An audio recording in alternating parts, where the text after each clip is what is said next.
Terwilliger residents learned of a plan to have a supportive housing complex built in their neighborhood, the phrase, "not in my backyard," could be heard among several of the community's homeowners. This is a really safe and friendly neighborhood. It wouldn't be appropriate to bring those type of people into this environment. If we wanted to live near the drunks and the drug dealers, we would have moved downtown. What does a second chance look like? It's amazing to me that such narrow-minded attitudes can still exist in what would look like a fairly modern neighborhood populated with people from all walks of life. There's been a lot of debate over the past few weeks regarding the construction of a supportive housing complex in the residential suburb of Terwilliger, located in southwest Edmonton.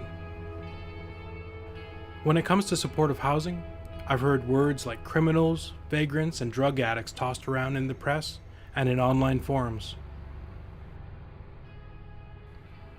A few of the residents seemed dead set against having the complex built that would house the formerly homeless. From what I've observed, for that handful of folks who oppose the complex, the homeless are unwelcome and should somehow be ashamed for having undergone their setbacks.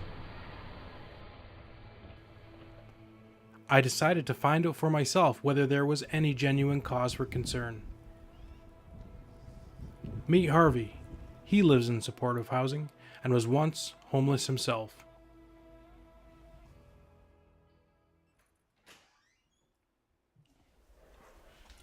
I was homeless for probably a year, give or take, because of my drug problem. Before it all happened, I had everything. I was married 28 years. I had 2 cars. I owned my own condo. I had it all. Lost my family. Lost everything. I ended up in the street, and that's what brought me here. It was a drug problem, addiction problem. Actually, I keep some pictures in my wallet because when you're married to somebody that long, you know,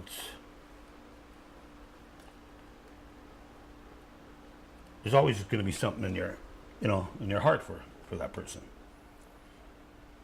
That's when we got married in the 80s. And that's my son, Ryan. We're trying to fix our relationship, but it's gonna take some time, no question. Somewhere in here. Oh, here it is. That's me and my dad, way back when. That's Harvey, probably about, I don't know, 9 or 10 years old, give or take. When we did got the papers for foreclosure on the condo, that stung. That really stung. Because it had a lot of invested. And it was a lot of hard work to get me where it was at. And it doesn't take long to lose it. It takes a long time to build it up. But you can lose it within a year. It's gone. Being homeless can happen to anybody. I've talked to people on the street when I was on the street, and some of them didn't even have addiction problems, family problems, breaking up with their wife, losing everything, and a death in the family. They just lose it. And it doesn't have to be a drug problem or an alcohol problem. Rock bottom? I think rock bottom for me was the River Valley. I was in the bush one night and had no money, clothes on my back. I started thinking, because I wasn't on any drugs that evening. I started to think. I said, Harvey, man, you're gonna straighten out, or you're gonna die. You're gonna kill yourself. That was rock bottom.